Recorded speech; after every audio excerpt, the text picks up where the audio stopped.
পৰ্বতজোৰাৰ থুৰীয়া পাহাৰত শক্তি প্ৰদৰ্শন ইউপিপিএল দলৰ প্ৰাৰ্থী প্ৰসেন কুমাৰ ব্ৰহ্মৰ।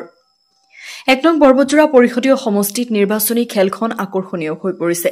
সমষ্টিখনত প্ৰতিদ্বন্দ্বিতা কৰা প্ৰায়বোৰ প্ৰাৰ্থী হেভিৱেট প্ৰাৰ্থী। ১ নং পৰ্বতজোৰা পৰিষদীয় সমষ্টিখনত ৪ কোণী প্ৰতিদ্বন্দ্বিতা হোৱাৰ পূৰ্ণ সম্ভাৱনাই দেখা গৈছে। আজি নিৰ্বাচনী প্ৰচাৰৰ অন্তিম মুহূৰ্তত ইউপিপিএল দলৰ প্ৰাৰ্থী প্ৰসেন কুমাৰ ব্ৰহ্মই থুৰীয়া পাহাৰত নিজৰ দলীয় শক্তি প্ৰদৰ্শন কৰে। অহা ২২ ছেপ্টেম্বৰত ট্ৰেক্টৰৰ ছবিত ভোট দিবলৈ সভাত উপস্থিত ৰাইজক আহ্বান জনায়।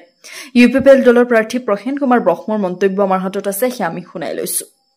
News desk report, DLive 365।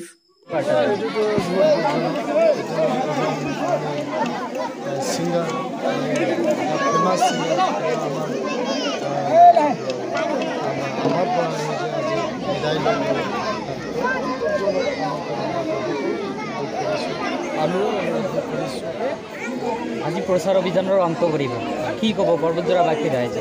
আজিতো আমি আজি নিৰ্বাচনী প্ৰচাৰ সেইটো আজি লাষ্ট। আজি যিটো থুৰীয়া পাহাৰ আলমগঞ্জ পাত্ৰী ইয়াতে এইটো আমাৰ নিৰ্বাচন প্ৰচাৰ হৈছে। নিশ্চয় মানে এটা আমাৰ যিটো ঢৌ সেইটো আমি আজি ইয়াত দেখিবলৈ পাইছোঁ। সকলো ৰাইজ ইয়াত আহিছে।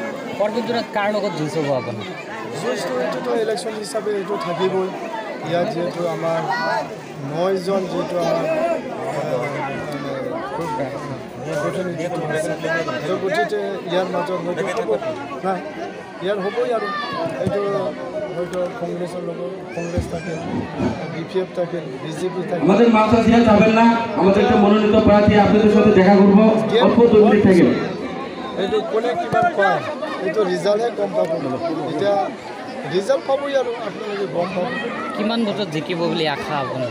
এইটো এতিয়াতো গেমটো খেলিম, খেলি পেলাই নিশ্চয় জিকিব আৰু বহুত মানে একদম বিপুল ভোটতো জিকিব।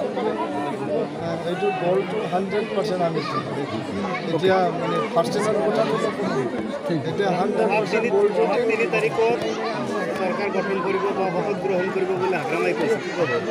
এইটো নিশ্চয় এতিয়াতো 100% চবেই আজিৰ তাৰিখত কমল ছাৰে ইউপিপিএল দলে যিখিনি কাজ কৰিছে, বিভিন্ন জাতি জনগোষ্ঠীৰ যিহেতু 26টা জনগোষ্ঠীৰ কাম কৰিছে, এইটো নিশ্চয় আপোনালোকে মিডিয়া যিটো আপোনালোকে নিশ্চয় গম পায় যে মানে এটা শান্তিৰ পৰিৱেশ আনি দিলোঁ।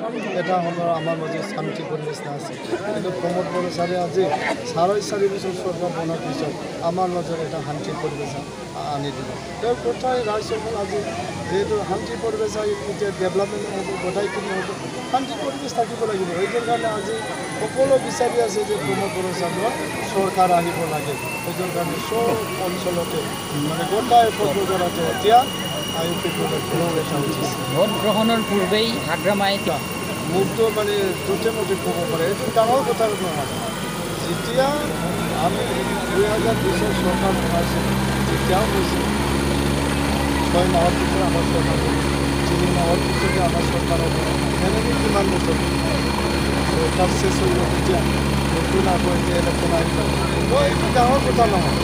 এতিয়া বাস্তৱত আমি যে চৰকাৰ কৰিব এইটো 100% ইয়াত সেইটো বৰ্তমান সেইটো মই নিশ্চয় আমাৰ সকলো পিছপৰা আছে।